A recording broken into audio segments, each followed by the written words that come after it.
벌써 10번째네요. 몇 번 나갔어요? 5번. 아니 뭐 빨리 끝나야 된다 이게. 16번째까지 15번. 계획은 15번째가 아. 있으시더라고요. 6월 말까지인가요? 6월 네. 초요. 6월 초? 아니요 6월 6월 맞이. 6월 말인가요?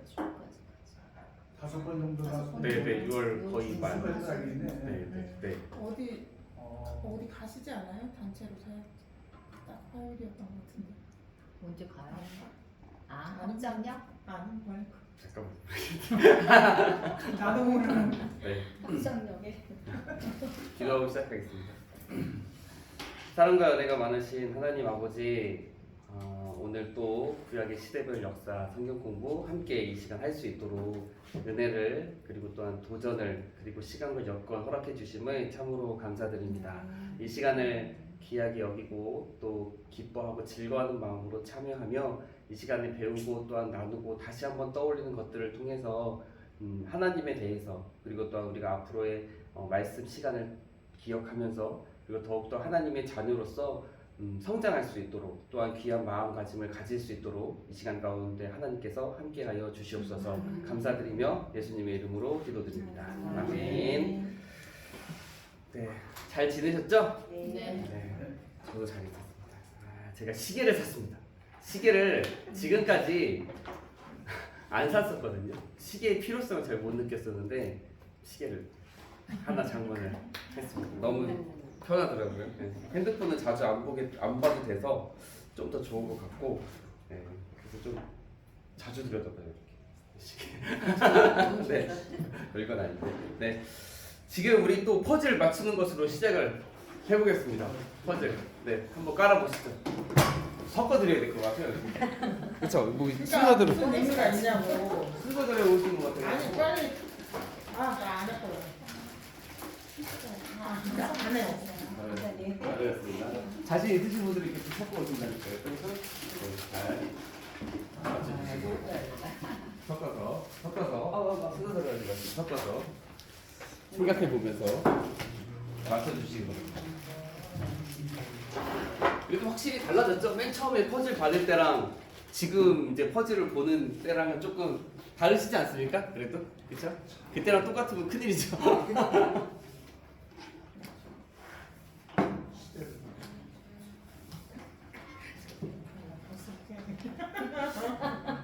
지금까지는 사사시대까지는 그래도 이 그 성경책의 구분이랑 좀 비슷해요. 무슨 말이냐면 약간 창세기 끊어지고 출애굽기 끊어지고 약간 하는 것들이 약간 지금 뭐 시대랑 뭐 성경책이랑 비슷하게 가는 느낌인데 지금 통일왕국 시대부터는 분명하게 좀 차이가 있습니다. 그래서 이제 성경책 중간에 끊어지는 게 이제 그 시대가 끊어지는 것과 비슷한 그런 부분도 있고 또 맞게 끊어지는 데도 조금 있기도 하고요.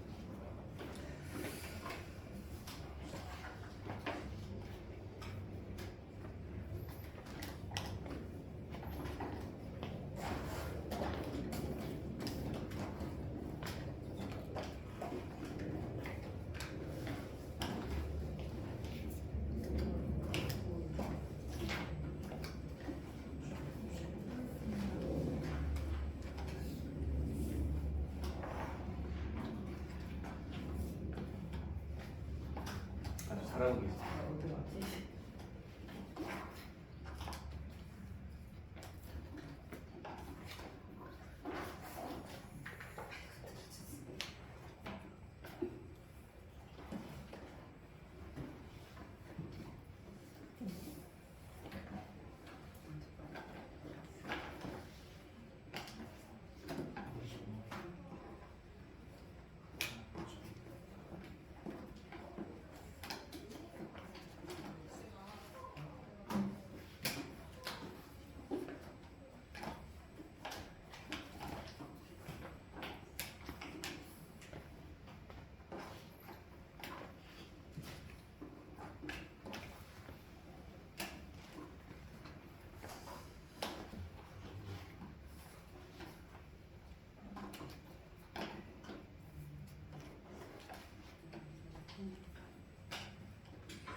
다 하신 분은 알려주시면 제가 한번 훑어보겠습니다.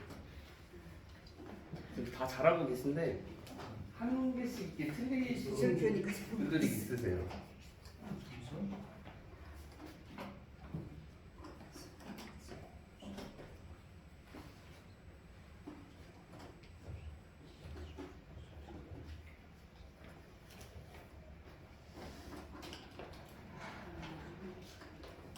알았어? 안돼.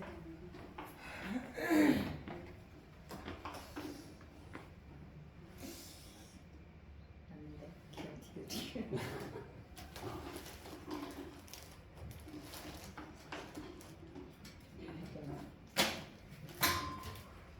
됐지? 아 잘하고 잘하셨네요. 그래서 하나가 틀렸습니다. 언제 하실 순서가. 거예요? 저도 다 했어요. 네. 하나 그래서 잘 찾아보시고 이덕선 주사님은 하나는 분명히 틀렸어요.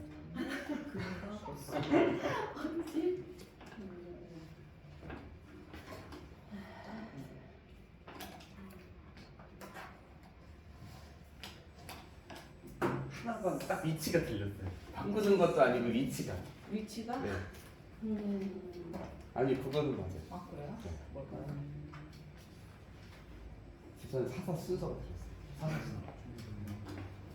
이게 기드로 이따 기드로는 거 아니 그럼 맞잖아.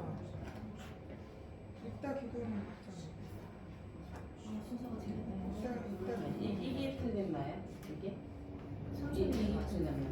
얘가 위로가. 아, 삼손 있다. 아 맞다. 그게 맞나? 삼촌 있다 기드로였어? 삼손 있다. 그럼 된 거야? 사사가 다시 지금 거죠. 다 맞으신 거예요. 그쵸 얘기 예, 헷갈렸어요. 틀렸어요. 뭐야? 빨리 얘기해줘. 사사시대요 사사시대 순서. 여기가 삼손이 맞는 거 같고 이따 기드로인가? 그런 거 같아. 여기가 틀렸다고요? 네 순서가 틀렸어요 순서. 뭔데요? 지금은? 기입상 기입상. 생각이 안 나네. 순서. 기드온 있다 삼손이래요. 선생님도 틀리셨습니다. 아니야 이거 기드온 있다 삼손이래잖아. 순서가 바뀌었잖아. 가르쳐준 대로 주는 거야. 네 보겠습니다. 아니 그냥 한번 줘요. 기입다. 기입상? 기입사 기입상. 4 하나 3 아 저기가 없네.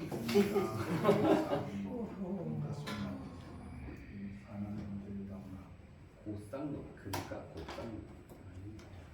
네 생각이 안 나. 여기. 거기까지 생각이 거기까지요? 안 나. 여기까지 볼까요 제가? 그러면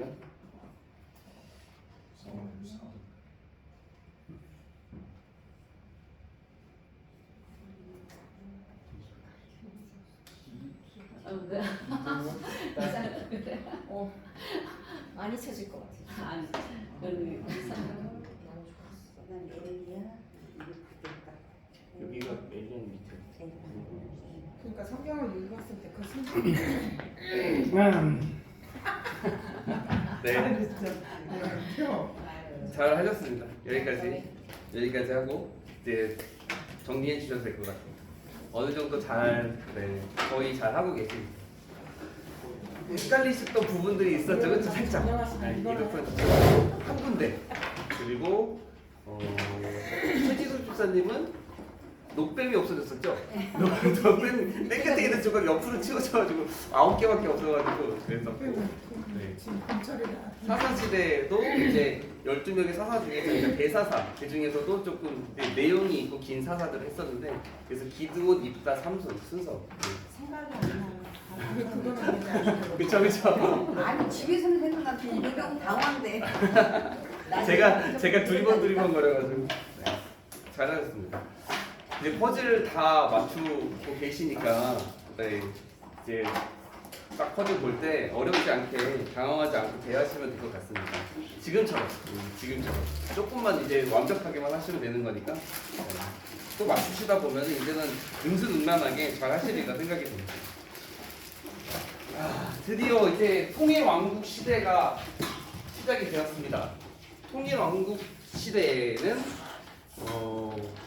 3명의 왕이 있죠. 이스라엘에 사사들이 다스리던 시대가 끝나고 그 다음에는 백성들의 요구, 백성들이 우리에게도 왕을 달라라고 하는 그 요구에 따라서 하나님께서 이제 허락을 해주심으로 오늘도 나오기는 하지만 이제 왕이 세워지게 되는데 참 이 왕들이 참 이게 어떻게 설명해야 될까요?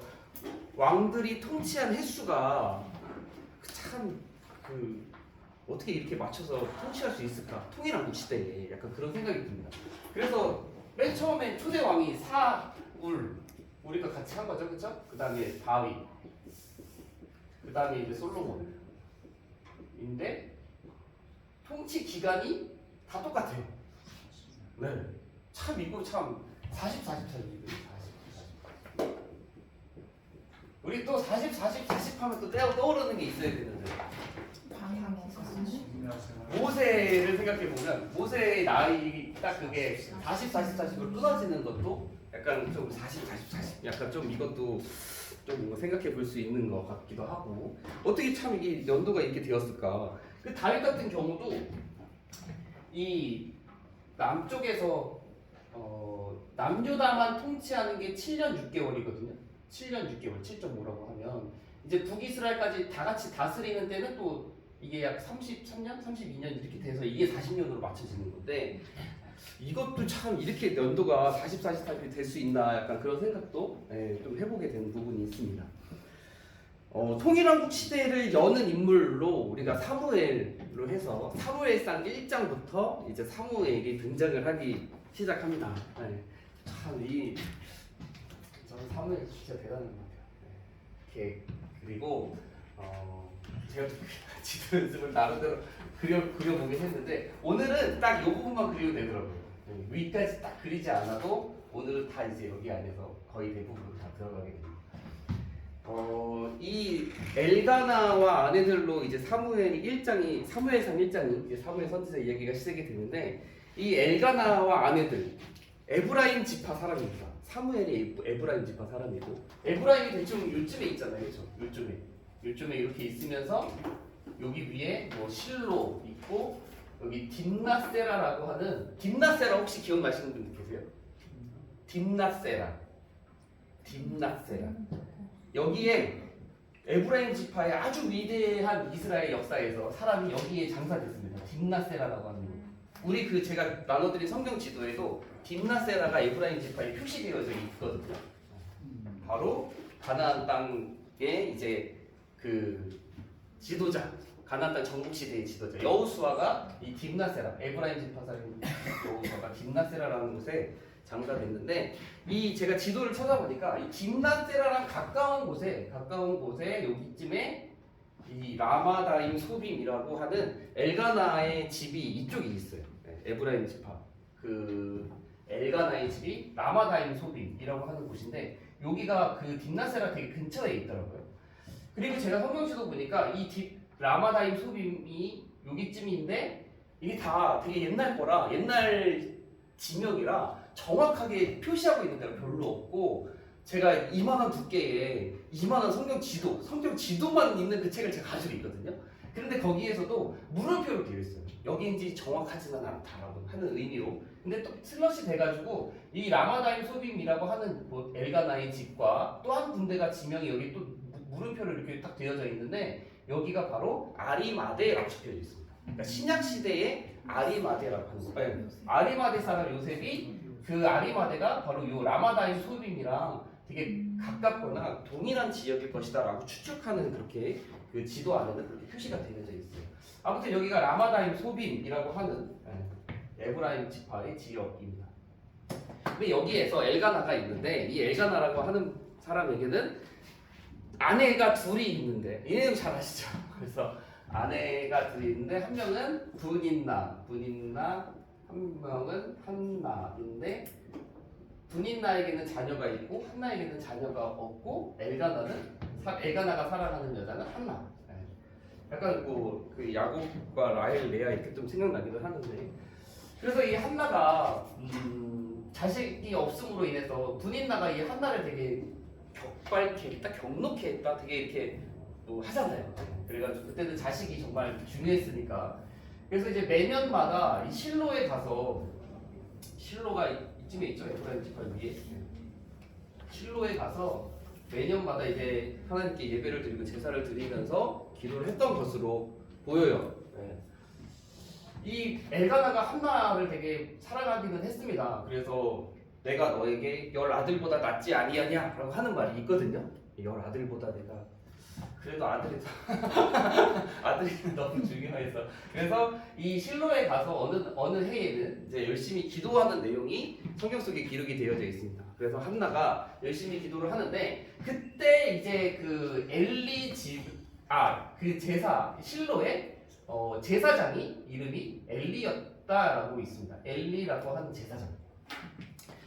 이 엘리라고 하는 제사장이 그때 당시에 이제 대제사장이었고 엘리의 두 아들도 같이 제사장이었는데 그쵸? 성경 잘 읽고 오셨네요. 혼리와 아이고 옛날 와 잘하셨습니다.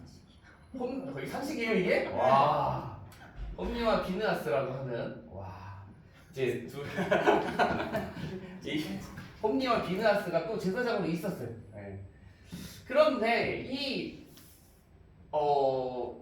열심히 이제 한나가 실로에 와서 또 기도를 하는 가운데에 한 가지 에피소드가 등장하지 않습니까? 엘리가 그 한나가 기도하는 모습을 보고 술 취한 게 아니야. 네가 포도주를 끄더라. 뭐 이렇게 이야기하는 장면이 나오는데 이제 한나가 나는 술에 취한 것이 아니라 내 마음의 원통함을 하나님께 아뢰는 것입니다라고 하면서 그 이야기를 해주고 엘리가 축복을 해주죠 한나에게. 네 기도대로 될 것이다. 되기를 원한다. 아들이 있기를 원한다라고 하면서 이 한나가 이 엘리의 그 축복의 말을 듣고 다시는 근심하지 않았다. 얼굴에 근심하지 않고 돌아갔다라고 되어져 있고 하나님께서 한나에게 아들을 주십니다. 한나는 성원 기도를 했고요. 그래서 그 아들을 주시는데 그 아들이 바로 사무엘이다라고 하는 거죠. 그래서 이제 젖되기까지 사무엘을 한나가 키우다가 젖된 이후에는 내가 성소에다가 이 사무엘을 드리겠습니다라고 하고 그래서 이 한나가 젖을 떼고 나서 이 실로로 사무엘을 데리고 가서 하나님께 드리는 내용이 또 이렇게 자연스럽게 이어지게 되죠. 그 젖대는 게 도대체 언제였느냐? 우리나라는 몇 살쯤 됩니까? 기억 안 나시죠? 잘 언제쯤인지.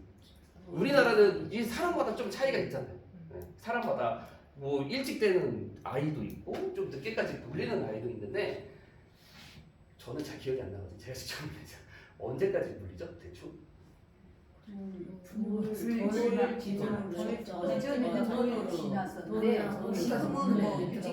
그렇죠. 이유식 분유 막 이런 게 많으니까 일찍 째는 편이죠. 그렇죠. 옛날에는 좀 더 오래 먹였죠. 그렇죠. 제가 그 성경 자료에 보니까 지금 4-5살도 되게 놀랄만한 일인데 정말 늦게까지 물리는 게 옛날에는 약간 그런 것들도 꽤 많이 있었던 거예요. 그러니까 고대 근동에 이 당시에도 젖을 최대한 많이 물릴수록 좋은 것이다라고 하는 것이 정말로 많이 있었기 때문에 어떤 제가 읽은 책 중에서는 이스라엘 내에서 구약 시대에 젖을 떼는 거를 일찍 떼는 애도 있지만 늦게까지 물리는 애는 6-7살까지 물리기도 한다라고 하는 거를 책에서 읽은 적이 있어요.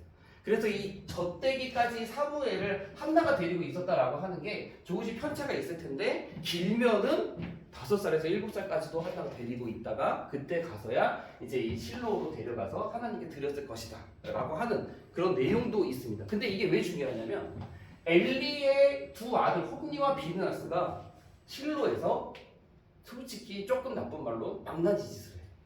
정말 망나니였어요. 그래서 뭐 제사 드리려고 가지고 온 거 하나님께 바치기도 전에 쇠살 갈고리로 찔러다가 그거를 이건 내 거다라고 하면서 가져가기도 하고, 또 이게 실로에서 수종드는 레위 여인들과 동침하기도 하고 하면서 아주 문란하고 아주 잘못된 하나님께 심판받을 만한 짓들을 이 홈리와 비느하스가 아주 망나니 짓을 많이 했다라고 하는 거죠. 그런데 그와 비교되게 성경에서 분명히 이야기하고 있는 거는 이 사무엘과 이 홈리와 비느하스를 엄청나게 비교를 많이 해요. 네. 그거 어떻게 이야기하냐면 홈리와 비느하스의 악행을 이야기하다가 사무엘은 여호와 앞에서 잘하더라. 홈리와 비느하스의 악행을 얘기하다가 사무엘은 사람들과 하나님 앞에서 잘하더라라고 하는 거를 이게 교차로 번갈아 가면서 설명하고 있다라고 하는 거죠. 그러니까 사무엘은 정말 이제 경건하게 잘 자라는데 이 홈리와 비느하스는 끊임없이 망나니 짓을 하고 있는 거를 노골적으로 비교하면서 설명을 하고 있거든요. 그런 부분을 볼 때 이 한나가 사무엘을 꽤 오랜 시간 데리고 있으면서 신앙교육을 가정에서 정말로 잘 시키면서 실로로 보냈기 때문에 이 사무엘이 어린 시절에도 홈리와 비느하스에 물들지 않고 그 가정에서 배웠던 신앙을 잘 가지고 실로에서도 잘 지키면서 자라났을 것이다 라고 자연스럽게 이어서 보는 부분도 있습니다. 그래서 비교되는 아들 사무엘, 홈리와 비느하스. 그래서 사무엘은 여호와 앞에서 자람. 이게 두 번인가 이렇게 반복적으로 나오고, 홈리와 비느하스는 그의 악행을 이렇게 계속해서 이야기하면서 행실이 나쁘다. 그리고 성경에 이렇게 기록이 되어져 있어요. 여호와를 알지 못함. 여호와를 알지 못함. 이렇게 분명하게 적혀져 있기도 합니다. 자, 그러면서 이제 하나님의 사람이 이 엘리 집에 저주의 심판을 하나님의 심판을 이제 이 엘리 집에 와가지고 이제 심판의 메시지를 전하는 내용이 이어지게 됩니다. 그래서 이 엘리의 집이 홈리와 비느하스의 집, 엘리의 집이 그래서 멸망하게 될 것이다. 너희 제사장직을 앞으로 수행하게 되지 못할 것이다. 이런 예언이 등장을 하고, 그때 그 이후에 등장하는 게 드디어 우리가 정말 어린 시절부터 잘 알고 있는 사무엘이 부름받는 내용. 하나님께서. 그래서 되게 내용이 되게 재밌잖아요. 그래서 사무엘이 이렇게 딱 자고 있는데 하나님께서 사무엘을 부르시니까 사무엘이 그 이야기를 듣고 하나님이 부르신 줄 알지 못해서 누구한테 찾아가요? 엘리한테 찾아가서 저를 부르셨습니까? 라고 하는 것 3번 있은 이후에 이 엘리가 그때 깨닫게 되죠. 내가 너를 부른 것이 아니다라고 이야기하면서 그도 깨달았는지, 그래서 하나님께서 너를 부르신 것이다.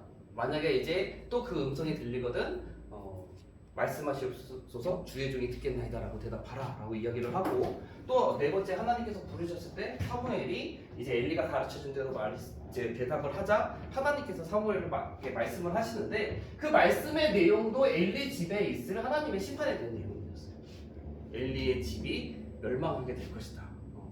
그러니까 하나님께 나아가는 가까이 있는 자가 하나님을 없이 여기고 하나님 앞에 잘못한 것에 대해서 하나님께서 반드시 그 집을 심판하실 것이다 라고 분명히 이야기를 합니다.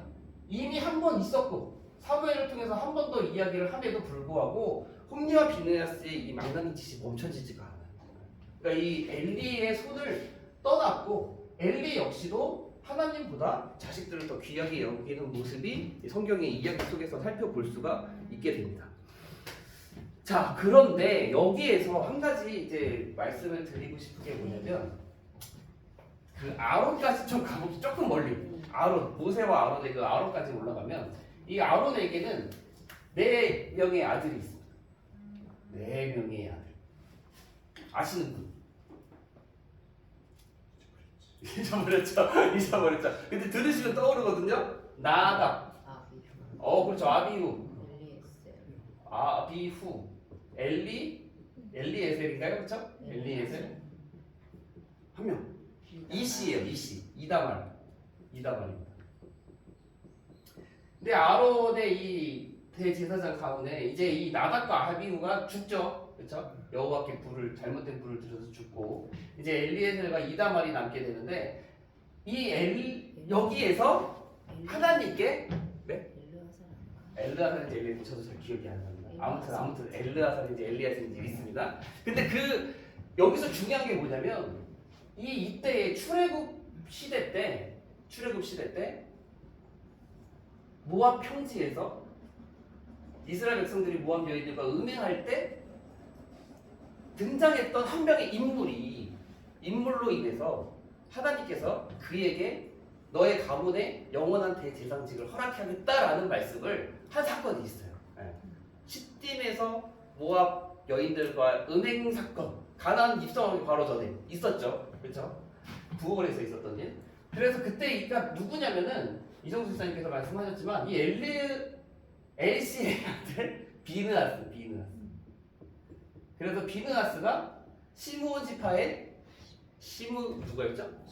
시므리 그리고 또 그때 모압 여인들 중에 고스비를 같이 창으로 관통해가지고 죽이는 일이 비느하스가 그런 엘시의 아들이 있었고 그래서 이 비느하스가 하나님께서 비느하스에게 너에게 영원한 대제사장직을 너의 가문에게 주겠다라고 말씀을 하시는 일이 있습니다. 근데 이 엘리가 어느 계열이냐면 여기 이다말 계열이에요. 엘리는 이다말 계열이고 비느하스 계열은 참 잘 등장하지 않다가 나중에 또 한번 또 다음 시간인가에 말씀드리게 되는데 이 등장하지 않다가 비느하스 계열의 제사장이 이 다윗 시대에 갑자기 딱 등장하는 사람이 있어요. 다윗 시대의 대제사장. 두 명이 있는데 그 두 명 중에 한 명의 이름이 사독입니다. 사독.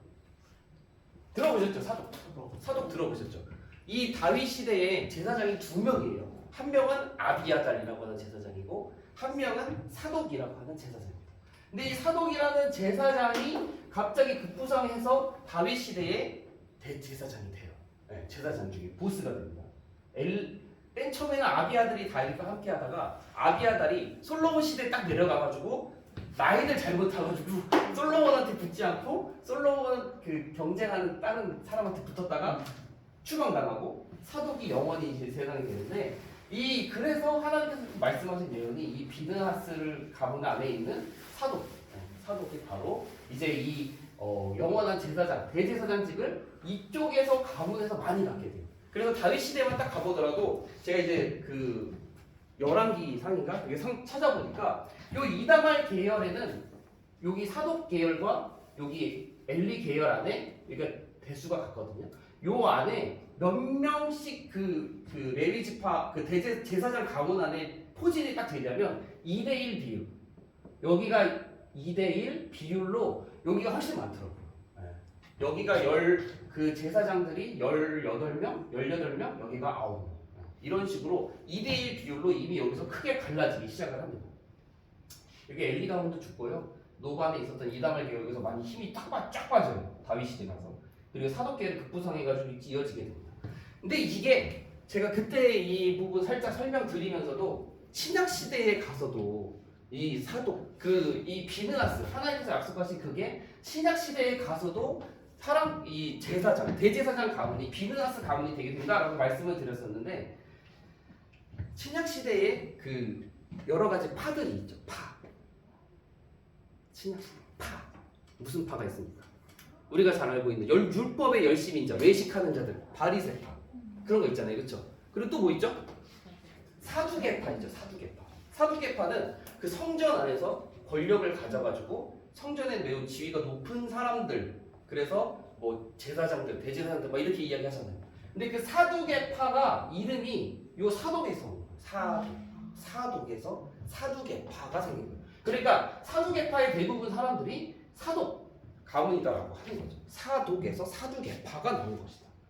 그렇게 이렇게 보면은 하나님께서 비느하스에게 주셨던 그 약속대로 신약 시대 때까지 계속해서 쭉 사독 계열이 이어지게 된다. 비느하스 계열이 이어지게 된다라고 하는 부분 그렇게 볼 수가 있습니다. 저도 요번에 공부하면서 이 사두개인과 사독의 관계는 요번에 알게 됐어요. 새롭게 공부하면서 이상이 됐습니다. 아무튼 이런 일이 있고요. 그 다음에 이제 4장부터 7장 보면은 블레셋과의 전쟁입니다. 참 이때부터 블레셋이 끊임없이 블레셋과 전쟁이 있어요. 블레셋과 진짜 이스라엘이 계속해서 끊임없이 반복하면서 전쟁을 벌입니다. 오늘만 하더라도 여기 4장부터 7장이 있고 그 밑에 13장부터 14장이 블레셋과의 전쟁, 그 밑에 17장에서도 블레셋과의 전쟁. 그러니까 이 가까이에 해변가에 있는 이쪽에 있는 거잖아요. 이쪽에 있는 이 블레셋과 끊임없이 이스라엘이 계속해서 전쟁 이야기가 계속해서 나오게 되고 그 전쟁 이야기 중에 우리가 잘 알고 있는 내용도 있습니다. 자, 오늘도 이 4장에서 바로 또 블레셋과의 전쟁을 벌이게 되는데 이 블레셋과의 전쟁에서 어디에서 전쟁을 하게 되느냐? 아벡이라고 하는 곳입니다. 아벡. 근데 이 아벡을 제가 찾아보니까 요 근처에 있어요. 이 라마다임 소민과 되게 가까이에 있습니다. 여기 이쯤에 이제 아벡이라고 하는 곳이 있는데 요 아벡에서 전쟁이 벌어지게 되는 장소입니다. 근데 제가 참 이번에 지도 보면서 깨닫게 됐는데 블레셋이 이쪽에 있거든요. 블레셋 땅.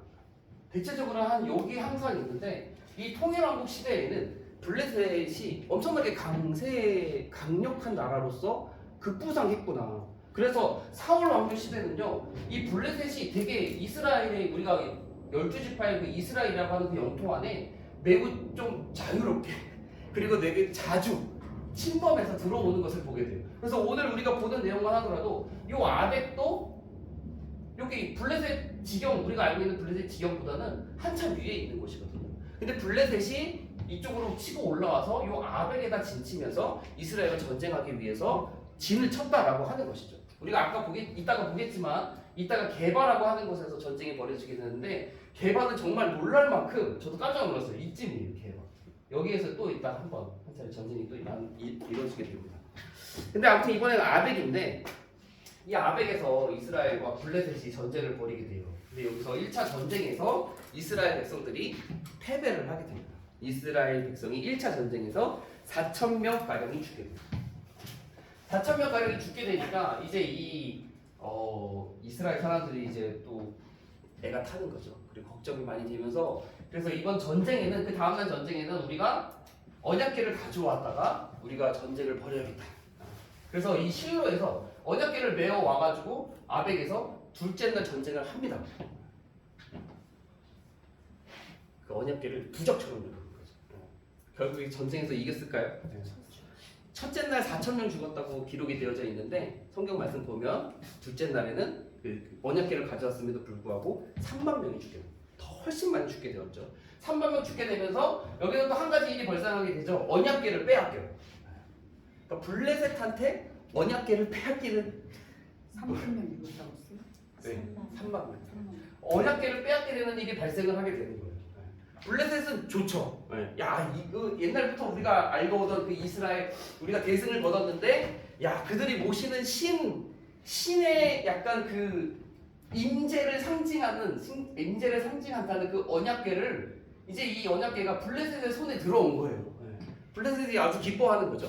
우리가 나중에 사울의 죽음에서도 보겠지만 되게 자연스러운 생각인데 전쟁에서의 전리품들을 당연히 승리 국가가 가져가지만 상대방을 조롱하고 농락할 수 있는 그런 수단들이 예전에는 정말로 많이 있었다는 거죠. 그래서 우리가 잘 알잖아요. 되게 좀 무서운 이야기지만 적장의 목을 베어가지고 막 들어와가지고 야 우리가 이겼다 막 하면서 이제 보여주기도 하고 시체를 되게 훼손시키기도 하고 약간 하는 일들이 있는데 사울도 그렇게 당하거든요. 그런데 이 아벡에서 여호와라고 하는 이스라엘의 신이 임재를 상징하는 그 언약궤를 빼앗은 것을 이 블레셋 사람들이 매우 기뻐했다라고 하는 거죠. 그래서 이 언약궤를 조롱하고 또 그래서 블레셋에 주신 다곤의 이름을 높이기 위해서 이 언약궤를 블레셋 땅으로 가지고 오는 일이 발생을 하게 됩니다. 그래서 가지고 오는데 이 전에 홈니와 비느하스가 둘째 날 전쟁에서 죽어요. 홈니와 비느하스가. 이 비느하스는 그 비느하스가 아니죠. 아무튼 이 엘리 두 아들이 둘째 날 전쟁에서 죽게 되고 이 죽었다는 소식을 실로에서 전했더니 문지방에 의자에 앉아 있었던 엘리가 그걸 듣고 넘어져서 목이 부러져서 죽게 되는 일이 아무튼 엘리 집안에 있었던 그 저주의 예언이 성취가 되고요. 그래서 이 언약궤가 블레셋으로 가게 됩니다. 블레셋으로. 이제 블레셋 이제 여기가 지역이에요. 블레셋은 5개 그 주요 도시의 연합 국가라고 말씀드렸었고 해양 민족 바이킹 연상하면 된다라고 말씀을 드렸었는데 이 블레셋에 어디로 가냐면 5개 도시 중에 한 군데 아스돗이라고 하는 곳으로 먼저 갑니다. 아스돗. 이 블레셋 5개 연합 도시 제가 기억하기로 아스돗 오늘도 다 나오거든요. 가드, 에그론, 아스글론, 가사. 이 가사가 여기 맨 끝에 있어요. 여기 라인이 딱 비슷하게. 가사. 가사 뭐 되게 유명한 곳이죠. 우리 삼손과는 엄청나게 인연이 있는 곳입니다. 네. 아무튼 이 아스돗으로 이게 딱 연합기를 띡 가져갔는데, 야 이제 우리가 뭐 여호와 신도 뭐 우리한테 안 되고 다윗이 만세하면서 그 주요 도시는 한 군데로 가져간 거예요. 근데 재앙이 일어나게 되죠. 재앙이 일어나게 돼서 그 아스돗에 가져갔던 언약궤를 가져갔던 그 신당의 그 블레셋 우상이 막 쓰러지고 뭐 무너지고 백성들은 전염병에 걸리고 이 아스돗이 난리가 난 거예요. 그래서 그 아스돗이 어디로 갑니까? 요번에는 가드로 갑니다. 가드. 여기는 가사고 가드는 이쪽에 있습니다. 가드. 가드로 옮겼어요. 가드도 주요 도시 중에 하나입니다. 가드로 갔는데 가드도 똑같아요. 우상 넘어지고 우상 무너지고 사람들 연병에 걸려서 막 죽어나고 하니까 요번에는 그 위에 있는 에그론으로 갔어요. 똑같아요. 또 이번에도 더 죽어나고 우성 무너지고 다 죽어나니까 이 블레셋 사람들이 안 되겠다 싶은 거예요. 이거 이대로 우리 땅에 뒀다가는 우리 땅 완전 다 말아먹겠구나. 이 언약궤가 정말 하나님의 이라고 하는 신이 진짜 있는 거구나라고 하면서 블레셋 땅에 두는 것을 싫어합니다. 블레셋 사람들이 이제 이 세 군데가 이미 망했기 때문에 나머지 가사나 아스글론 가드로 똑같겠구나라는 생각이 들었겠죠. 그래서 다시 유대 땅으로 보내자. 이거는 우리 땅에 있을 게 아니다라고 하면서 보내게 되는데 어디로 가냐면 베세메스라고 하는 곳으로 갑니다. 베세메스. 그래가지고 뭐 그 막 금지 형상 뭐 해가지고 막 술에다가 실어다가 뭐 갔는데 결국 이 베세메스에서 딱 멈추게 되거든요. 근데 베세메스에서 딱 멈췄는데 그 나중에 이야기를 보면은 베세메스에서 사람들이 언약궤를 이렇게 들춰봐요. 다 죽어요. 그래서 몇 명이 죽었냐? 거기에 이렇게 돼 있어요. 5만 가로치고. 근데 5만은 가로치고 70명 70명 5만 70명인지 70명인지는 정확하게 모르겠는데 70명이 그럴 것 같은데 아무튼 이제 베세메스에서 언약궤를 들여다 본 걸로 인해서 베세메스 주민들이 70명이 여기서 죽게 됩니다. 그래서 이 베세메스에서 두기를 또 두려워해서 어디로 갔냐? 요번에는 이제 조금 직선거리쯤이기는 해요. 결국에는 이제 예루살렘으로 가게 되는데 기럇 여아림.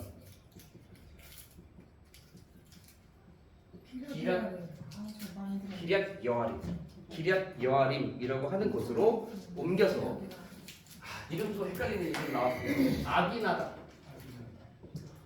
아비나답의 집에 모시고 아비나답의 집에서 20년이 있었다라고 이렇게 기록이 되어져 있습니다.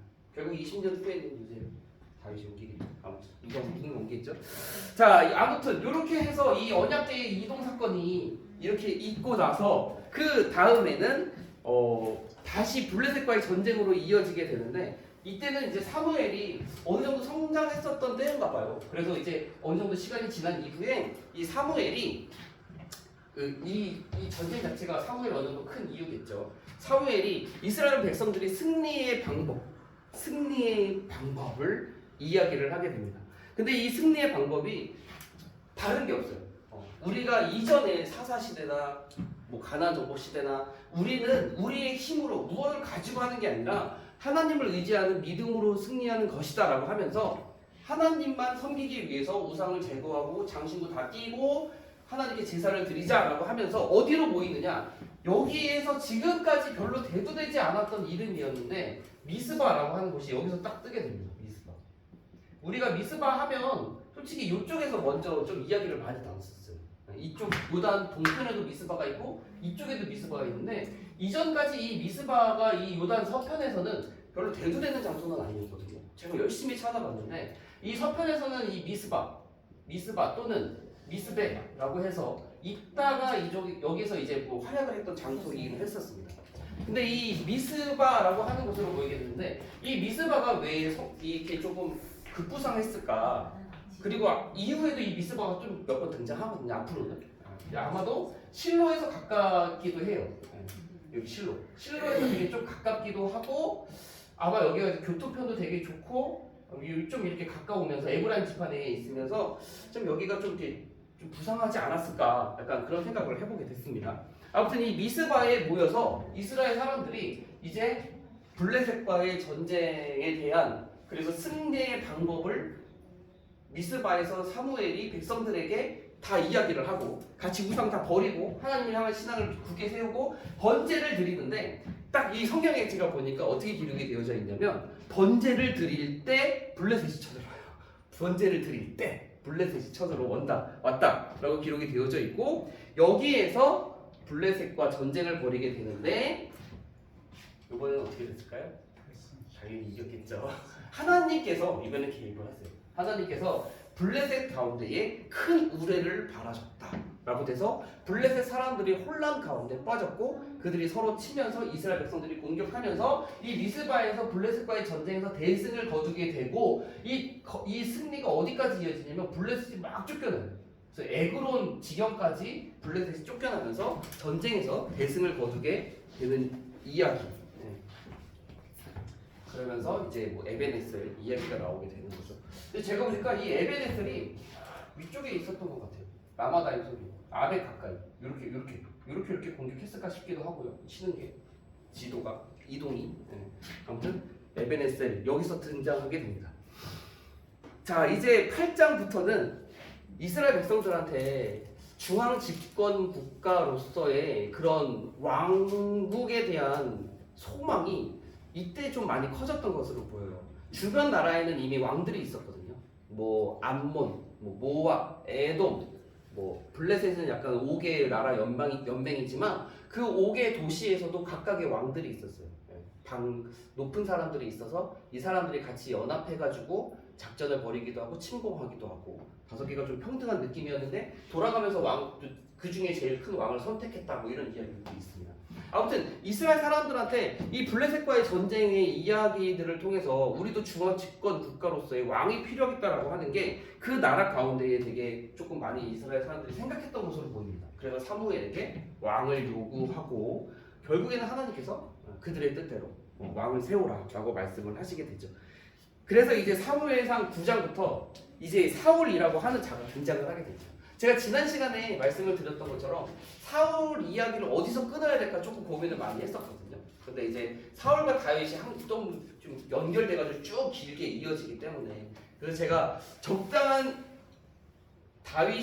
다윗이라고 하는 자, 이 사무엘상 16장에 제가 이름을 다윗이라고 하는 자로 붙였는데 거기서 딱 끊고 싶었는데 여기서 끊자니 지난 시간에 말씀드렸던 거예요. 밑에가 너무 길어지는 거예요. 그래가지고 좀 밑에랑 위에랑 좀 적당하게 오는 시간이랑 밑에 시간이 좀 비슷한 그 칸을 맞추기 위해 자르다 보니까 18장까지 사울의 사위가 되는 장면까지 오늘 내용을 조금 해야겠다라는 생각을 가지고 만들었습니다.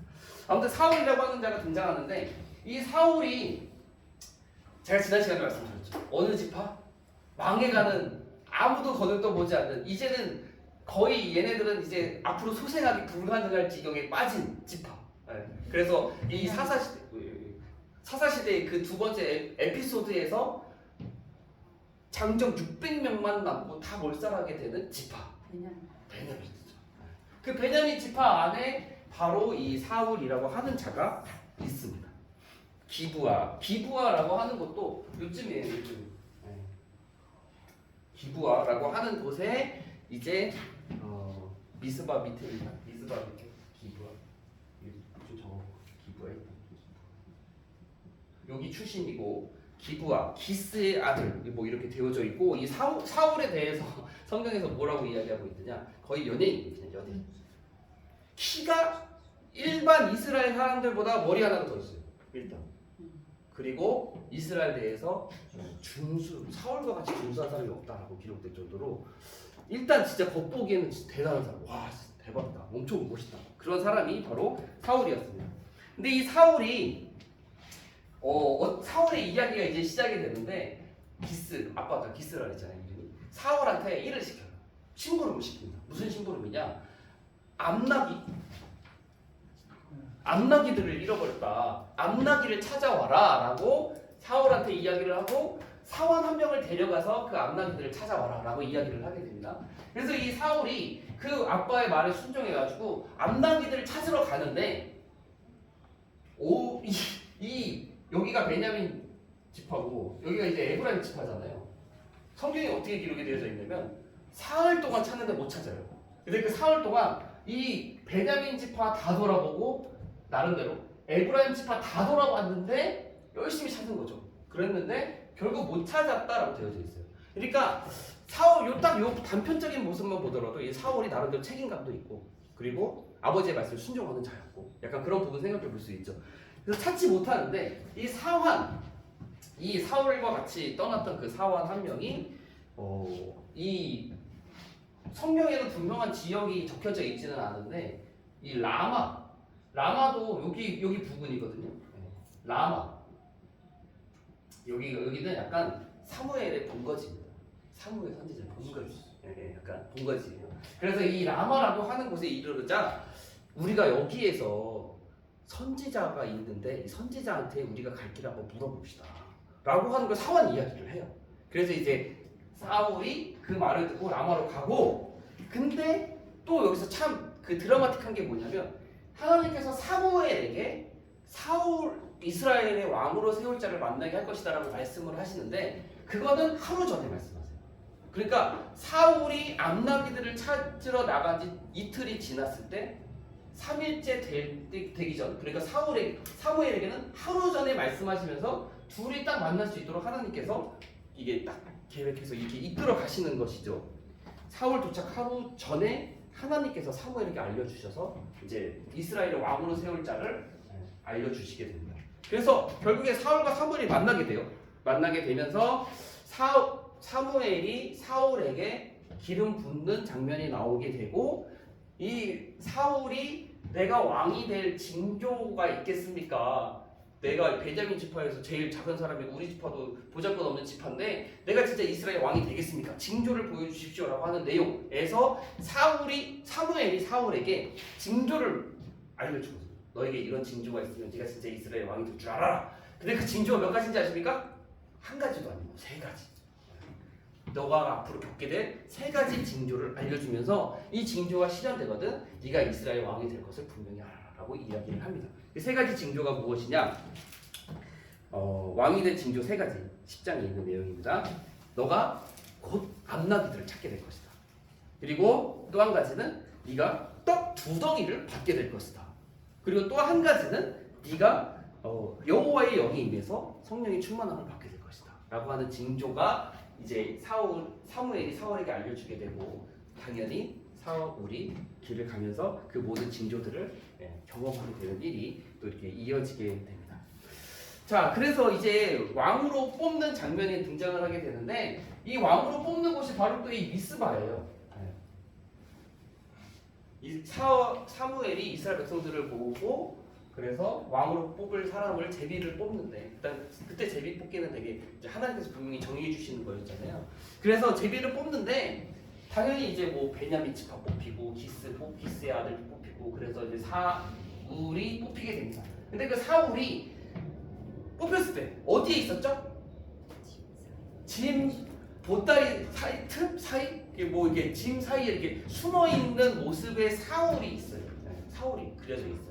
그러다 보니까 그 짐 보따리의 짐 틈에 이렇게 있는 사울의 모습을 보고 솔직히 여러 가지 판단을 할 수는 있거든요. 왜냐하면 왕으로 뽑힌 것에 대한 이제 부담, 그 일을 할 수 있을지에 대한 부담감, 그 막중한 임무를 할 수 있을까에 대한 그런 연약함, 마음적인 연약함. 또 어떤 부분에서는 이거는 조금 직접적으로 드러나는 내용인데 부끄러움, 수줍어함, 자신 없어함, 약간 이런 모습들이 그 안에 분명히 담겨져 있는 거잖아요. 그런 모습들도 있고 그리고 또 이제 이스라엘 내에서 가장 약한 지파, 멸망을 치닫는 지파, 땅덩어리도 작은 지파라고 하는 부분들이 있었는지 사울을 따르는 유력한 자들도 있는 반면에 사울을 따르지 않는, 그래서 예물도 드리지 않는 비아냥거리고 빈정거리는 불량배도 있었다라고 성경에 기록이 되어져 있습니다. 그래서 이 많은 사람들이 환호는 했지만 사울을 따르는 자는 유력한 자라고 성경에 분명히 기록되어져 있고 사울을 거절하고 사울을 인정하지 않은 불량배라고 이렇게 분명히 선을 긋고 있어요. 유력한 자, 불량배. 유력한 자는 누구 떠올라요? 보시, 보아스. 유력한 자. 보시는 보시. 그래가지고 그 유력한 자들 중에는 이제 사울을 따르는 자도 있었고 불량배. 제가 이번 주 금요일 말씀입니다. 이번 주 금요일 말씀이 바로 이 부분에서부터 시작이 됩니다. 불량배들로부터 시작되는 사울의 바로 이 이야기 길르앗 야베스 구원이 이번 주 금요일 날 제가 순서 때 말씀을 준비한 내용입니다.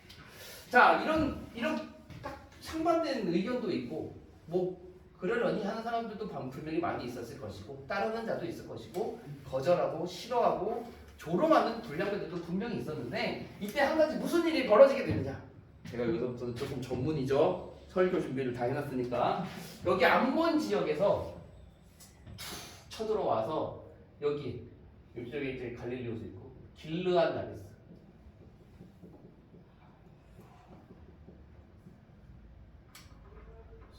5분만 쉬었다가 시작하겠습니다. 5분만 쉬었다. 네, 갑자기.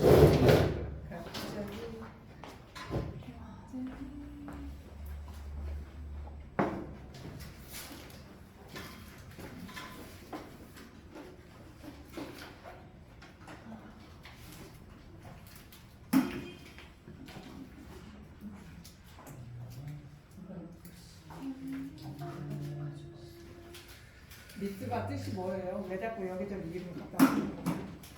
미스바요? 뜻이 네이버에 치면 분명 바로 나올 텐데. 아, 네이버에 빨라요. 네이버에 미스바 치면 바로 나와요. 근데 참 신기하게 진짜 미스바가 이전까지는 별로 이렇게 요단 서편에서는 안 나오다가 갑자기 이제부터 막 왕 뽑는 장소, 뭐 모이는 장소, 뭐 계속 나와요.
엘 아자르네.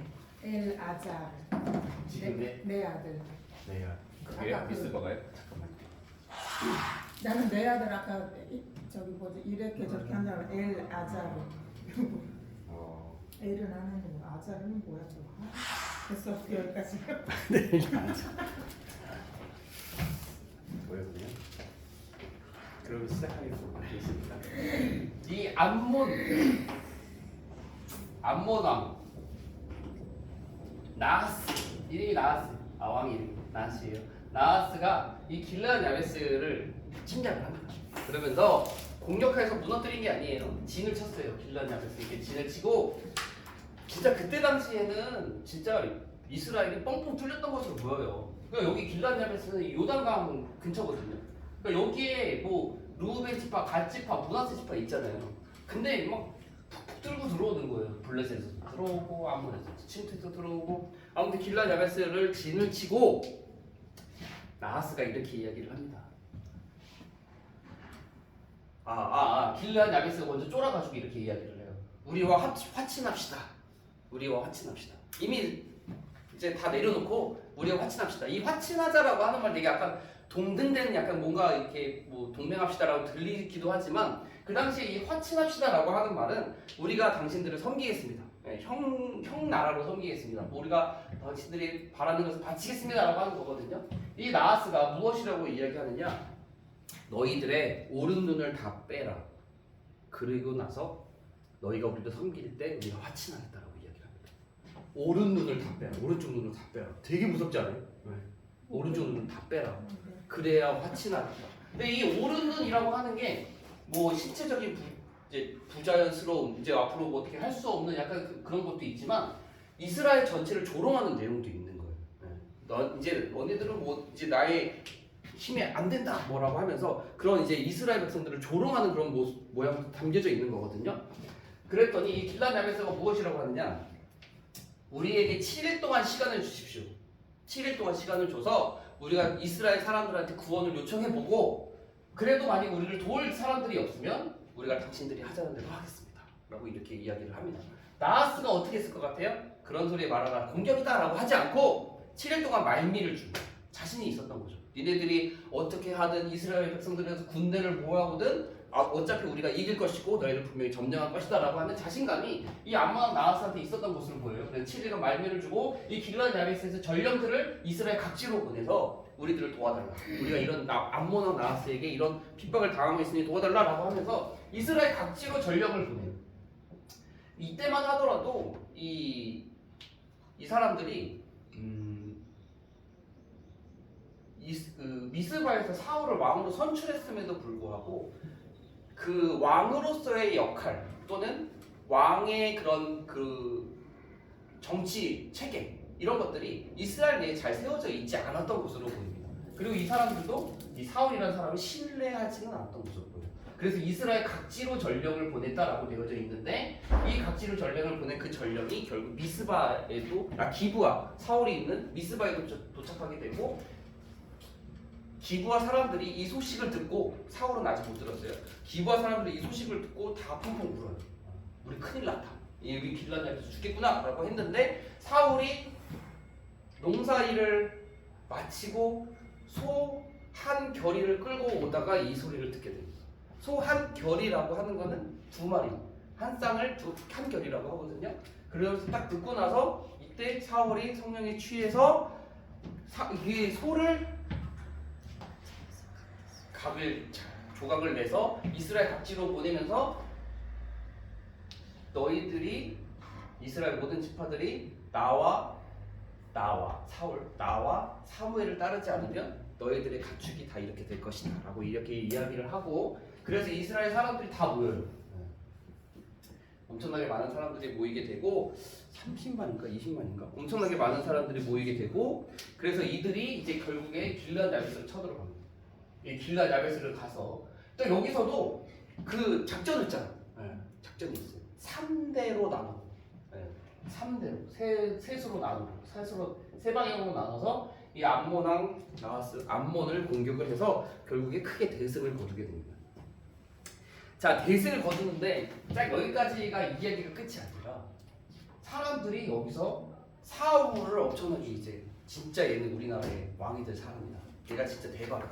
얘는 진짜 우리나라의 왕이 될 사람이야 라고 하면서 이들이 길갈로 내려와서 길갈에서 사울을 진짜 왕의 그 대관식 왕으로서의 세우는 거를 진짜 본격적으로 시작하게 되는데 이때 사람들이 무슨 이야기를 하느냐 제가 아까 전에 조금 강조해서 했던 이야기 이 암몬왕 나하스가 치러 공격하기 오기 전에 사울이 왕으로서 뽑혔을 때에 유력한 사람들이 있었고 불량배들이 있었잖아요. 근데 여기서 이 왕의 업적 이 놀라운 일을 경험한 사람들이 뭐라고 한마디를 하느냐 전에 사울이 왕으로 뽑혔을 때에 인정하지 않았던 불량배들이 어디 있습니까? 그들을 끌어내십시오. 우리가 죽이겠습니다. 라고 하는 이야기를 이때 이 사람들이 사울을 인정하면서 그런 이야기를 하는 내용이 등장하고 사울이 하나님께서 우리에게 승리를 주셨으니 사람들을 죽이지 말자고 이렇게 이야기를 하면서 결국 길갈에서 사울이 왕으로 세워지는 이야기가 이어지게 됩니다. 자세한 이야기는 설교 시간 말씀 시간에 들을 수 있습니다. 네. 자 그리고 이제 13장부터 블레셋과의 전쟁인데 여기가 개바가 여기예요. 네. 여기 진짜 예루살렘 기부와 미서 여기 사이에 이쯤에 개바라는 곳이 있거든요. 정말 이 안쪽까지 블레셋이 여기다가 수비대를 두고 막 이렇게 막 침투해 오고 아주 이스라엘이 엄청나게 힘들었겠다 싶은 생각이 많이 들었습니다. 근데 이때 이 개바의 수비대를 두고 여기 내용 좀 빨리 지나갈게요. 여기 블레셋과 13장 14장 이 개바의 수비대를 블레셋이 뒀는데 여기를 이 사울의 아들들이 있는데 이 요나단이 진짜 대단한 사람이에요. 저는 이 요나단 진짜 멋있는 거. 와, 저 훌륭해. 진짜 왕감이에요. 예, 요나단이야말로 진짜 왕이 될 사울 아들. 요나단이야말로 진짜 왕이 될 인물인데 이 요나단이 이 블레셋 수비대를 성공을 합니다. 그 수비대가 이렇게 있는 거를 이 요나단이 먼저 급습을 해가지고 공격하는 내용이 13장에 그려져 있어요. 요나단이 성공을 하자 이 블레셋 사람들이 어쭈 이 녀석들을 봐라 라고 하면서 병사들을 소집해가지고 블레셋이 엄청나게 또 이제 진영을 꾸려요. 그랬더니 이스라엘 백성들이 큰 두려움에 빠지게 됩니다. 야 이거 잘못된 거 아니야 큰일 났다 그러면서 사람들이 막 강 건너 도망가고 막 굴에 숨고 블레셋 사람들은 엄청나게 두려워하게 되는데 이때 이 사람들이 흩어지는 것 때문에 이 전쟁에서 패하게 될까 두려워한 사울이 여기에서 이제 첫 번째 큰 불순종 사무엘을 기다리지 않고 제사를 드리는 일이 여기에서 발생을 하게 되는 거예요. 사람들이 막 다 떠나는 거예요. 하나 둘씩 빠져나가고 어디 숨어버리고 강 건너 도망가고 이제 이 전쟁을 벌여야 되는데 사람들은 점점 빠져나가고 있고 약간 사무엘이 말미가 지났는데 됐는데 오지도 않고 하니까 이 사울이 직접 제사를 드리게 되는 일이 발생하게 되죠. 그리고 나서 바로 사무엘이 도착하게 되고 사무엘이 책망 무엇이라고 하느냐 나라가 길지 못할 것이다. 다른 왕이 세워질 것이다. 라고 하는 두 가지 이야기를 하게 됩니다. 이 이후에 이 요나단이요 또 기습을 해요. 이 요나단 약간 진짜 용맹한 사람이에요. 진짜 대단한 사람이에요. 진짜 싸움도 되게 잘했을 것 같아요. 이제 블레셋한테 기습 선동을 또 가하는데 이 블레셋 수비대에 여기에 뭐라고 성경에 적혀 있느냐 20명을 죽였다라고 되어 있습니다. 20명 무기 든 자랑 같이 올라가서 20명을 죽이게 되는데 이 블레셋 진짜 다 전투 민족이거든요. 그냥 민족 막 그렇게 되게 근육질에 막 그런 사람들인데 이 요나단이 그 무기 든 자, 자기의 무기 든 자, 이 무기 든 자가 진짜 이 주인의 이렇게 무기를 좀 들고 다니는 사람이었던 것으로 보여요. 검이라던가 뭐 이렇게 뭐 창이라든가 그런 것들이죠. 이 사람들도 약간 전투를 되게 잘할 것 같기는 한데 아무튼 이 두 명이 같이 올라가가지고 벌레처럼 그랬는데 아무튼 블레셋 사람들 20명을 죽이는 일이 또 발생을 하게 됩니다. 근데 이때 여기서는 요나단의 기습 이후에 그 블레셋 안에 약간 지진이 일어나요. 지진이 일어나게 되면서 블레셋 사람들이 각자 자기를 동무들을 치는 혼란이 벌어지게 되고 이스라엘 백성들이 공격해서 대승을 거두게 됩니다.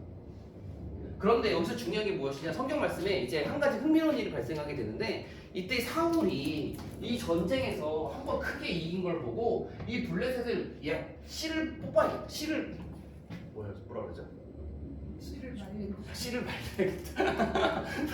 씨를 말려야겠다. 얘네들을 싹 쓸어야겠다라고 하면서 어떤 이야기를 하냐면 지금 블레셋을 다 추격하고 블레셋을 공격하기 위해서 애써. 그러면서 아무것도 먹지 말아라. 먹는 것을 입에 드는 사람은 반드시 죽을 것이다 라고 하는 저주의 맹세를 하게 돼요. 근데 이때 이 요나단과 사와는 못 들었어요. 그걸 듣지 못했죠. 따로 떨어져 있어 이제 작전을 펼고 있었으니까. 그래서 요나단이 먹습니다. 꿀을 먹는 일이 발생을 하게 돼요. 그래서 요나단이 꿀을 먹었는데 이제 나중에 그게 발견이 되죠. 알게 됐죠. 그러면서 이 사울이 어떻게 하냐면 요나단을 죽이자라고 이렇게 이야기를 합니다. 어떻게 됐을 것 같아요? 죽었을까요? 안 죽었을까요? 요나단. 그렇죠. 요나단은 나중에 길보아산에서 죽게 되는데 백성들이 말려요. 백성들이 무엇이라고 말리냐면 성경 말씀에 이렇게 기록이 되어져 있습니다. 요나단은 오늘 하나님과 동역했습니다. 결코 죽여서는 안 됩니다. 백성들이 말려서 결국 사울도 요나단을 죽이지 않고 전쟁이 어느 정도 잇달락되는 일이 있게 됩니다. 자, 요번에는 15장에서는요 아말렉과의 전쟁입니다. 갑자기 약간 조금 이제 아말렉이라고 하면 아말렉은 성경에 그 가나안 정복 시대 이후에는 별로 등장하지 않는 나라예요. 아말렉이라고 하는 나라는 출애굽기 때 이스라엘 출애굽하는 이스라엘과 한 차례 전쟁이 있었던 나라이고 유다 남쪽 여기 사이에 유다 남쪽에 여기 광야 지역에 더 남쪽입니다. 광야 지역에 소수 또는 조금 많은 사람들이 이렇게 돌아다니면서 약탈하는 민족이 아말렉이에요. 네. 그래서 이 아말렉 민족이 이렇게 퍼져 있는데 이 아말렉을 공격해라. 네. 아말렉을 진멸시켜 아말렉과 싸워라라고 하는 하나님의 말씀이 주어지게 됩니다. 근데 이 전쟁의 이유가 무엇이냐? 출애굽 때 우리 열불 홍만말 거기에서 아말렉과의 전쟁에 대한 내용과 연결이 되는 거예요. 그래서 출애굽하는 이스라엘 백성에게 그 뒷부분을 그 약한 사람들이 있는 데를 가차없이 쳐서 죽였던 그 아말렉과 그래서 광야길에서 대적했던 그 아말렉을 하나님께서 이제 공격해라라고 말씀을 하시거든요.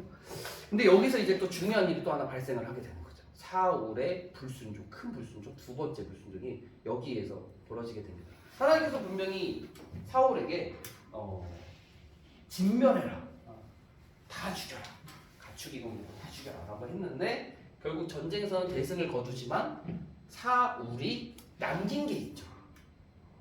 남긴 게 있습니다. 크게는 두 가지. 그래서 하나는 왕, 아말렉 왕 아각이라고 하는 사람을 왕을 남기고 알람이 계속 오고 있군요. 그리고 두 번째는 가축의 좋은 것들을 남겼다라고 되어져 있습니다. 근데 여기 또 이게 뿅 사무엘이 딱 등장을 해가지고 와, 이 소리가 어찌 됨입니까? 이 가축의 소리를 듣고 사무엘이 다 이렇게 의미심장하게 이야기하죠. 지금 여기 들리고 있는 이 소리는 무슨 소리입니까? 알람 소리 말고 가축 소리가 딱 들리는 걸 보고 이야기를 딱 하자 사울이 이제 하나님께 제사 드리기 위해서 좋은 것들 내가 남긴 것입니다 라고 이야기를 합니다. 근데 사무엘을 속일 수가 없었죠. 그래서 사무엘이 우리가 잘 알고 있는 성경 말씀을 여기서 딱 등장하게 됩니다. 순종이 제사보다 낫고 듣는 것이 순양의 기름보다 나은, 맞습니까? 아무튼 그 이야기를 하고 그래서 다시 한번 이제 사울에게 이야기를 하게 되죠. 여호와께서 왕을 버렸습니다 라는 이야기. 결국 이 아각 왕은 사무엘이 죽여요.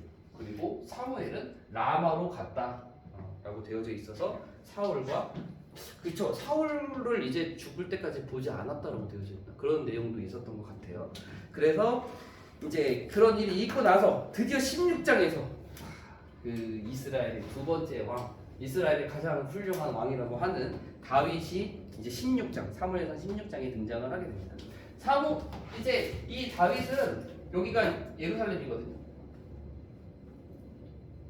예루살렘은 아직도 이스라엘에게 정복된 곳이 아닙니다. 아직도 여부스가 살고 있어요. 여부스 민족들. 예루살렘 밑에 조금 밑에 베들레헴이 있습니다. 근데 이 베들레헴에 살고 있는 사람이 바로 이새의 아들 다윗이 이때 여기서 살고 있었어요. 우리 족보 좀 생각해 보면 또 우리 보아스까지 가면은 또 좀 알죠? 암나살 보이다. 보아스, 오벳, 이새, 다윗으로 이어지는 그 다윗이 이 유대 지파 안에 이 베들레헴에 살고 있다라고 되어져 있습니다. 그래서 이 사무엘은 슬퍼하면서 사울을 떠나서 라마의 집에 자기 집에 있으면서 이제 하나님께서 다시 두 번째 세울 왕인 다윗에게 기름을 부어라라고 하시고 그래서 사무엘이 이제 이 베들레헴으로 조금 사건이 있었지만 아무튼 가게 됩니다. 가서 이새의 집에 가가지고 너의 아들들을 다 데려와라 딱 이렇게 이야기를 하는데 이새가 아들들을 불렀어요. 몇 명이 왔는지 아십니까? 7명의 아들이 다 갔어요. 그래서 사무엘 앞에 서게 했고 그래서 사무엘이 하나님께서 주시는 이제 말씀대로 감동대로 이제 그 왕이 될 사람을 보는데 첫째 아들 거의 사울급이에요. 첫째 아들 사울급 잘생기고 멋있고 왜 딱 왕이 될 상이로군 딱 이러고 있는데 아니다. 둘째 아들 아니다. 셋째 아들 이름을 제가 압니다. 왜냐면 삼씨거든요. 한마가 셋째 아들이 삼씨야. 그래가지고 잘 이게 되는데 아무튼 셋째 아들도 아니다. 넷째, 다섯째, 여섯째, 일곱째 다 봤는데 아니라는 거예요. 그래가지고 이제 사무엘이 이사한테 여기 네 아들이 다 온 게 맞냐 그랬더니 마지막 막내 아들은 양을 치고 있습니다.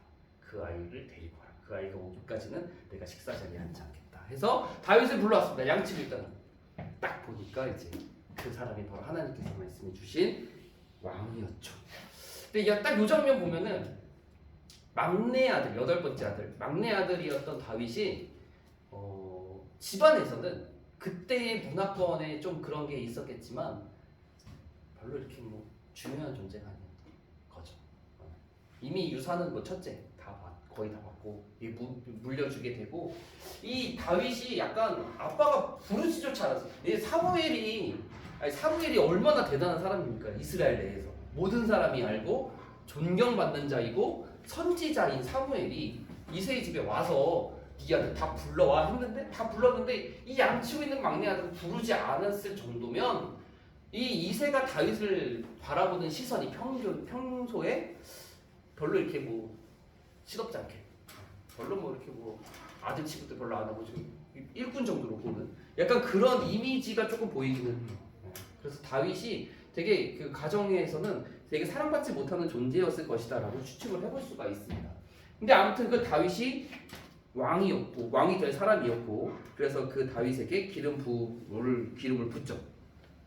그리고 그 이후에 있는 거는 이 사울이 악령 때문에 번민하게 되었고 그 악령 때문에 번민할 때 그 측근 중에 한 명이 수금을 타면은 이렇게 악령이 떠나게 되는 이야기를 해서 수금 잘 타는 사람 누가 있냐 했더니 그 측근 중에 한 명이 이 베들레헴의 이새의 아들 다윗이라고 있는데 얘가 용모도 좋고 싸움도 잘하고 얘가 아주 훌륭하고 수금도 잘 타고 해서 얘를 데려와서 씁시다 해서 다윗이 사울 옆에서 수금을 타는 일을 하게 된다라고 하는 이야기 16장 후반부에 있습니다. 자 이제 17장 18장인데 여기가 이제 또 우리가 잘 알고 있는 내용이 딱 펼쳐지는 거죠. 우리가 잘 알고 있는 너무 흥미진진한 이야기 블레셋과의 전쟁이 또 벌어지게 되는데 이때 또 여기 우리 정말 우리 어린 시절부터 잘 알고 있는 내용이지 않습니까? 골리앗이 등장하는 내용. 골리앗이 딱 와가지고 도발을 하는 거예요. 그때 당시에는 이런 게 좀 있었대요. 그래서 싸움을 도두는 자라고 되어져 있어서 이제 앞에 나가서 1대1로 한번 나와 싸워볼자. 그래서 우리가 골리앗이 하는 이야기가 그거죠. 내가 이기면 우리 블레셋이 전쟁에서 이기는 거고 뭐 그렇게 이야기를 하면서 싸움을 막 이렇게 겁니다. 네. 근데 이스라엘 사람들이 그 골리앗의 위용과 그런 모습을 보고 다 겁이 나가지고 아무도 나서는 자가 한 명도 없었다라고 되어져 있어요. 근데 이 골리앗이 키도 거의 3m 정도.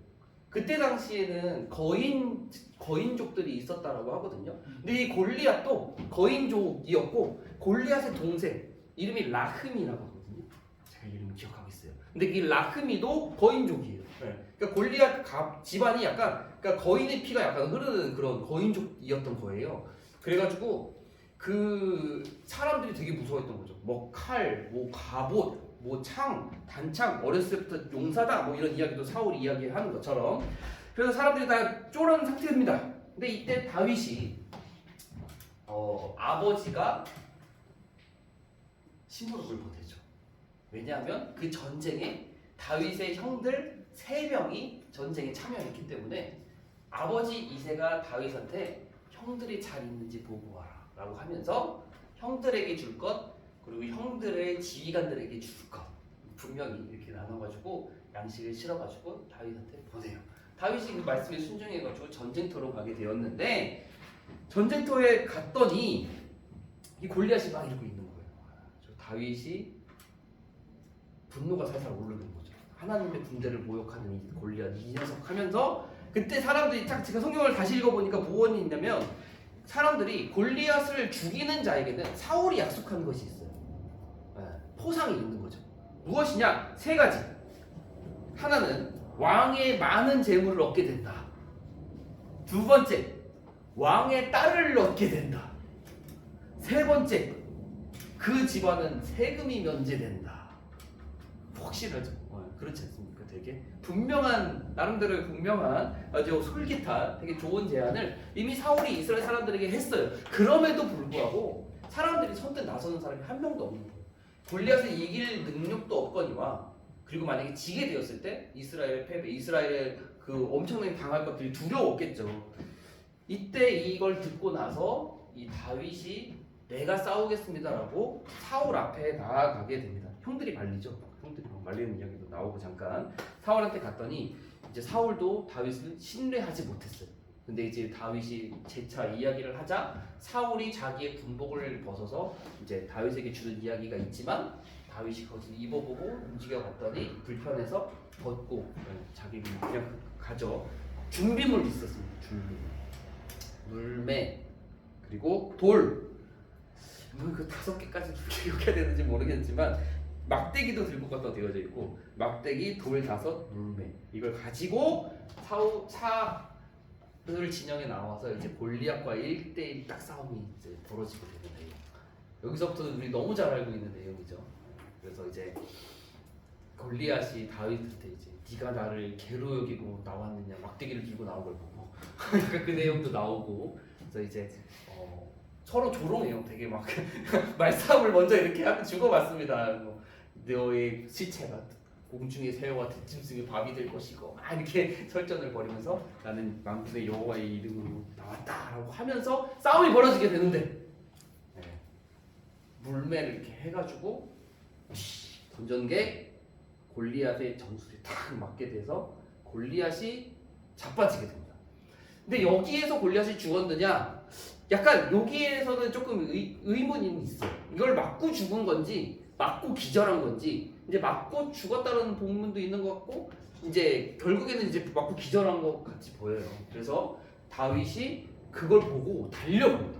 골리앗한테 가가지고 여기가 중요한데 골리앗의 칼을 뽑아다가 골리앗의 목을 베 이렇게 장면이 나오고 그래서 이제 그 다윗이 골리앗과의 전쟁에서 승리를 하게 되고 결국 그 전쟁에서 대승을 하게 되고 멀리까지 추격하게 되었다.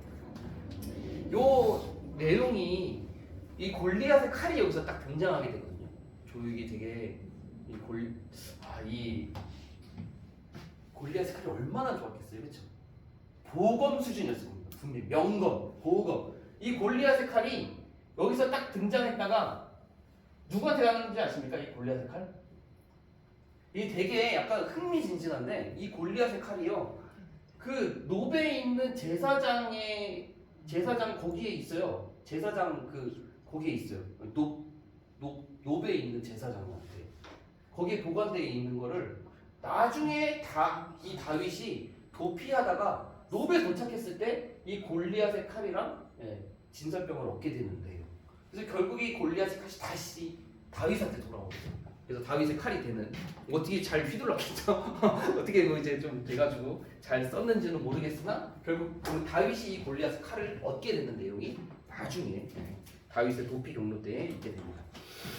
자, 이제 이 블레셋과의 전쟁을 마치고 다시 기부하러 돌아오게 되는데 18장 앞부분에 보면 요나단의 다윗 사랑이 여기서 이 요나단은요 성경 말씀 자세히 보면요 다윗을 보기 전에 이미 다윗의 이야기를 듣고 다윗한테 마음이 빼앗기게 돼요.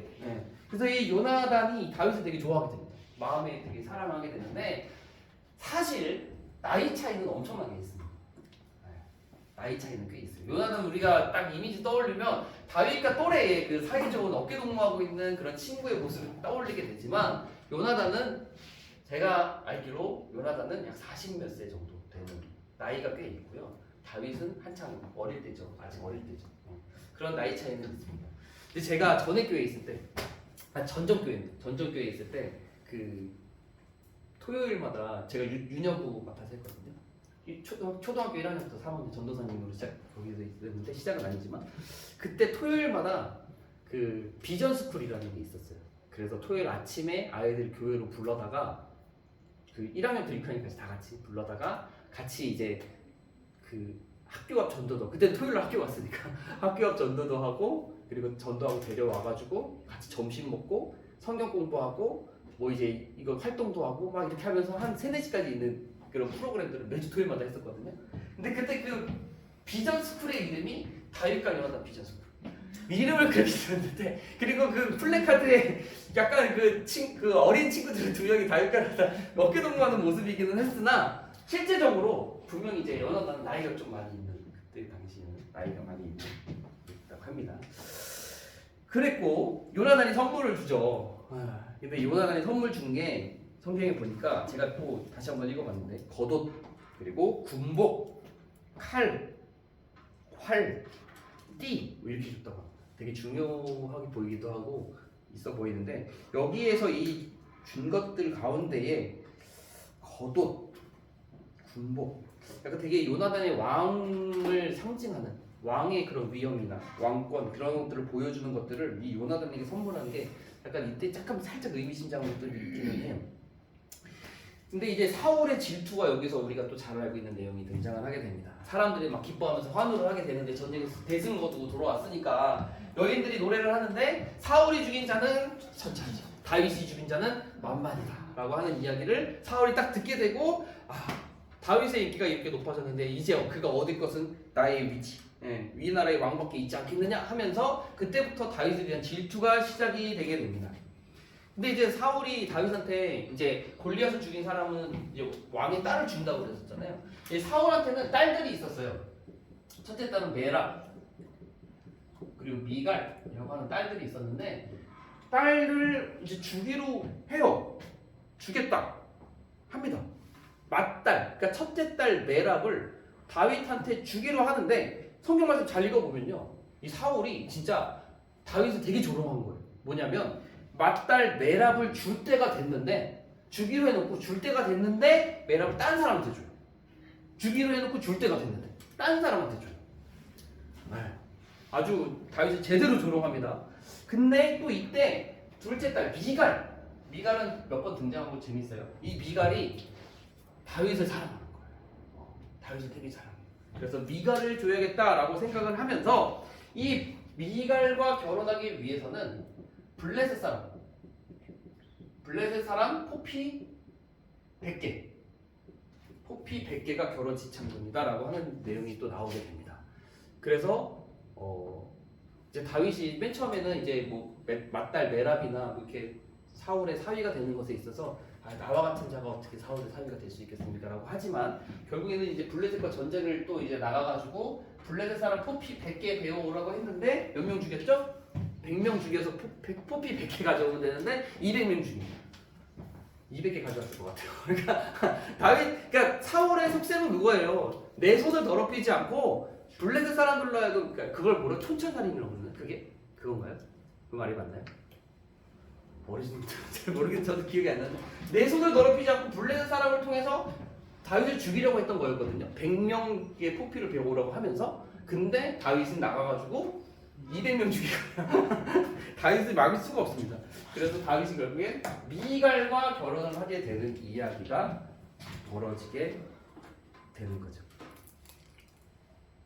네, 오늘 내용은 이렇게 해서 그래서 아무튼 지금 이 통일왕국 시대가 이 사무엘로부터 시작이 돼서 사무엘이 기름 부은 사울 그리고 결국 사울은 불순종으로 인해서 탈락하게 되고 하나님께 마음에 합한 자 다윗이 세워지는 이야기 오늘 같이 나누게 되었습니다.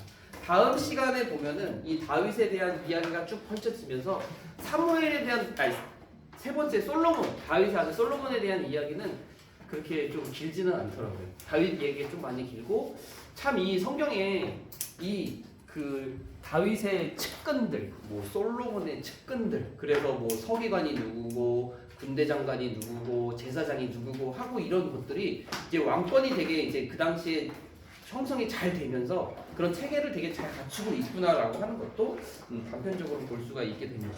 그리고 사울이 처음에 세워졌을 때는 그런 게 형성되어 있지 않고 잘 모르니까 되게 뭐 아무것도 없이 막 이렇게 푸지부지 되어져 있다가 이제 사울 지나서 다윗 그리고 솔로몬 가면서는 그런 왕권에 대한 그런 것들이 되게 잘 형성이 되면서 측근들이 되게 자주 등장하게 되는 모습들도 보게 됩니다.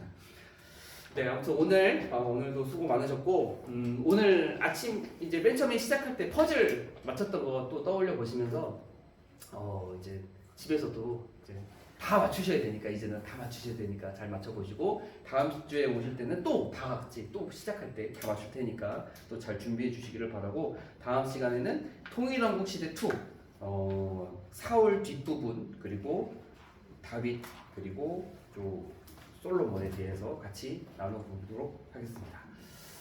수고하셨습니다. 기도하고 마치겠습니다.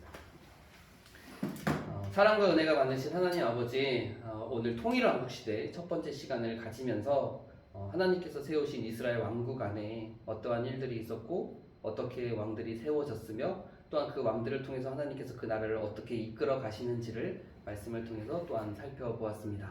하나님의 말씀을 배우고 또한 나누고 또한 곱씹는 이 모든 과정 가운데 하나님께서 지혜를 주셔서 하나님의 말씀에 더욱더 가까워지게 하시고 더욱더 깊이 있게 바라보게 하시며 주님의 말씀이 이 세상 가운데 또한 어떻게 역사되고 이루어지는지를 하나님을 향하여 그 마음을 품으며 바라볼 수 있는 지혜를 아버지께서 공급하여 주시옵소서. 감사드리며 예수님의 이름으로 기도드립니다. 아멘.